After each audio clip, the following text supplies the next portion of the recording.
Hi everyone, welcome to our channel. This is my bestie Laura and my name is Lina. We make videos about food, traveling and all things luxury. If you like any of these topics, please subscribe to our channel and click the notification bell down below, so you won't miss any of our new videos. Today, Laura shows us how she makes her perfect cinnamon rolls, because Valentine's Day is just around the corner and we thought you can treat yourself and your loved ones with something handmade with love. Please let us know in the comments down below what's your favorite kind of baked delicious goods. So now Laura is showing you how she makes her perfect cinnamon rolls.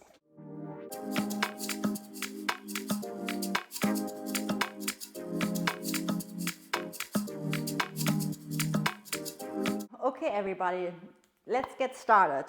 I'm doing my favorite cinnamon rolls. So for the first part, for the dough, you need the pot, the milk, the yeast and the butter. So let's get started. At first you have to heat the butter or to get it melted. As soon as the butter is melted, you just add the milk.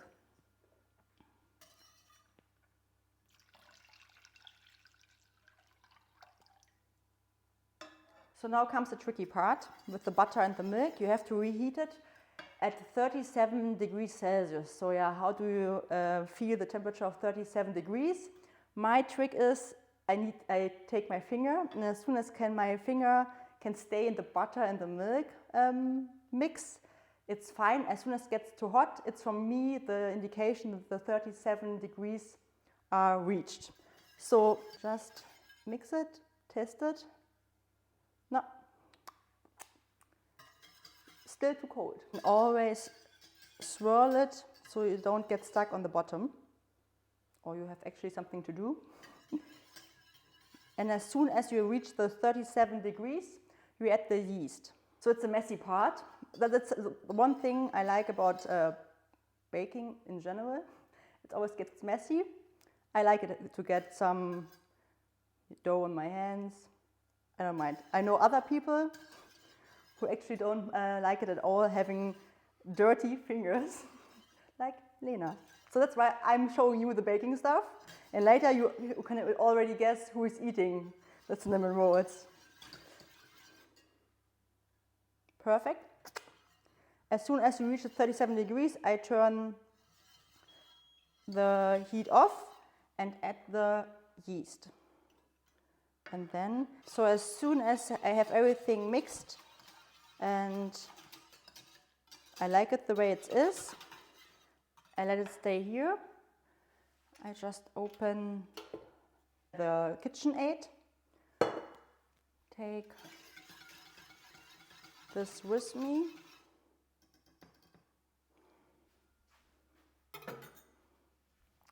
I transfer it actually in this bowl and add the next one, the flour and the little bit of salt and a little bit of cardamom.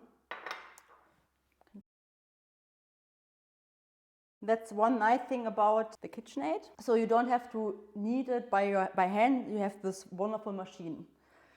Another thing about the small things we enjoy, Lena and I myself. So I just add a little bit at the beginning, because otherwise it's just the butter yeast mix. Probably I add maybe a half flour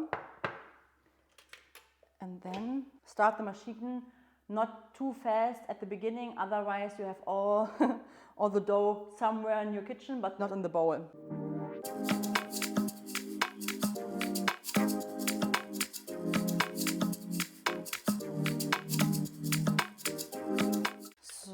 Now I'm adding almost everything. I say almost everything, even though the recipe says 1 kilogram. Sometimes, and it really depends, sometimes you have a really soft and smooth dough already with 7/8 of the flour. Sometimes you need even more than a kilo. It's always a guessing game, I would say.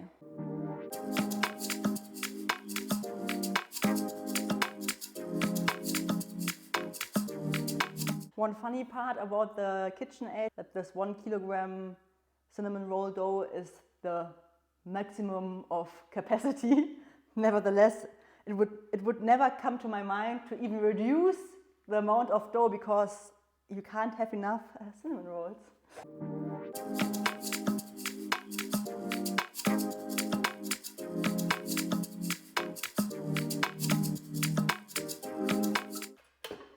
For you guys, you can see it, that's the dough, how it should look like. Now I just cover the rim here with flour because I put it on a warm place for 30 minutes. Could be somewhere near your heating system, could be in the oven when you have already heated it from, I don't know, from breakfast, from dinner. It doesn't matter, it should just be warm. For my special ones, I just put a towel on top, so in my imagination it won't get dry. So, but I don't think it's necessary, it's just for my personal feeling. So I put this one on and put it for 30 minutes in the oven. Now, after 30 minutes of just laying around, we take the dough and roll it out on the surface, on the kitchen surface, in 3 squares, probably 1 centimeter to 2 centimeters thick. And after you just have it on your kitchen surface, you put the butter and the sugar cinnamon mix on top of it. I will show it to you later. First of all, I have to make 3 perfect squares.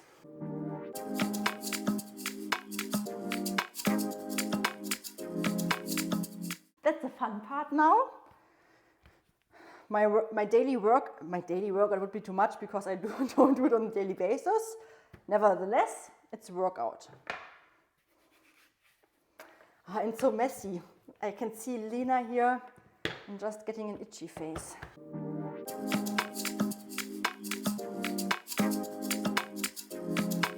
Then I just turn it around.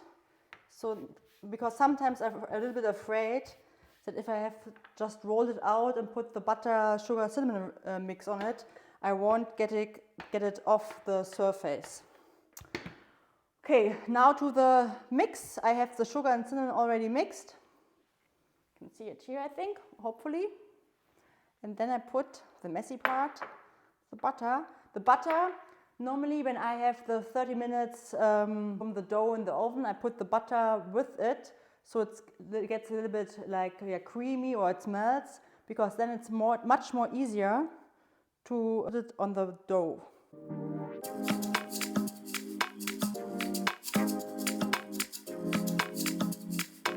So now you see, maybe you already see it, it's more like a cream.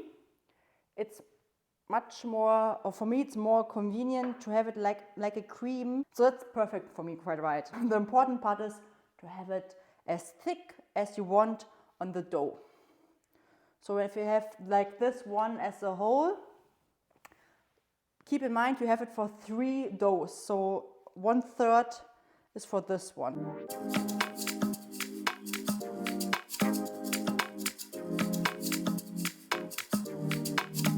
Just one important thing here is that you have it on the whole dough and even on the rims. So everything has to be covered. Perfect.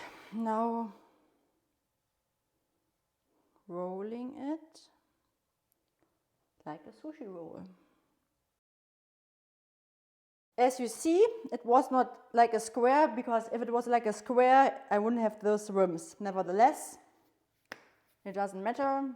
We get our cinnamon rolls. So I put it on the cutting board and cut those cinnamon rolls like roughly 4 centimeters. For me, it's like 2 fingers, but be careful, 2 fingers. Like this one. So just put it on the baking tray.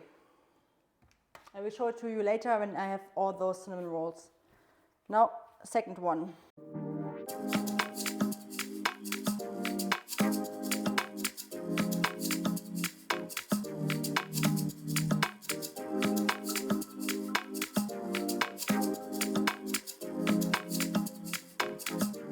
So how you put those cinnamon rolls on your baking tray, it's up to you. As you can see on my baking trays, I have a little bit more space between the rolls, so they just can grow by itself. So now I put them on the tray. The next step will be you put those baking trays again in the oven or in a warm place and rest them for another 30 minutes. After those 30 minutes, you have the final step of glazing and then put it up in the oven. Now the final part. After 30 minutes of rest again, we take those cinnamon rolls, and I already prepared the scrambled eggs, and I just put them on top of the cinnamon rolls, the scrambled eggs, as like a topping. And then you can decide whether you like it more sweet or like more a little salty. So you can add salt or a little bit of sugar as you prefer your cinnamon rolls. But first of all, I just take my brush, which I used for spreading the sugar, cinnamon, butter mix. And I put just, spread it on top or even on the sides.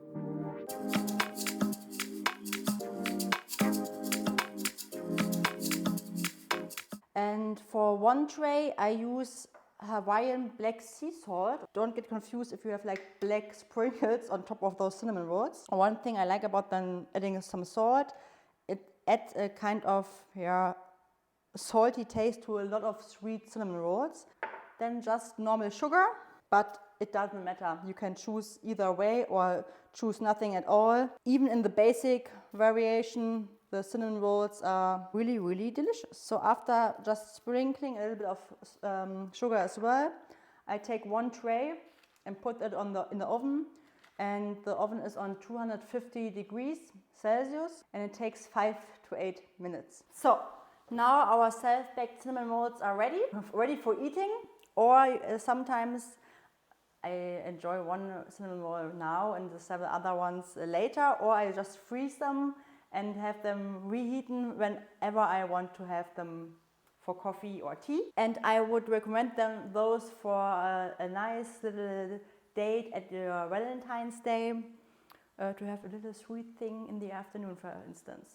We hope you enjoyed today's video about our food content. Please comment below what's your favorite sweet, so we can try it next time. If you liked today's video, please give it a thumbs up and follow our journey at Instagram at JustJingleTingle. Bye everyone, and see you on our next video.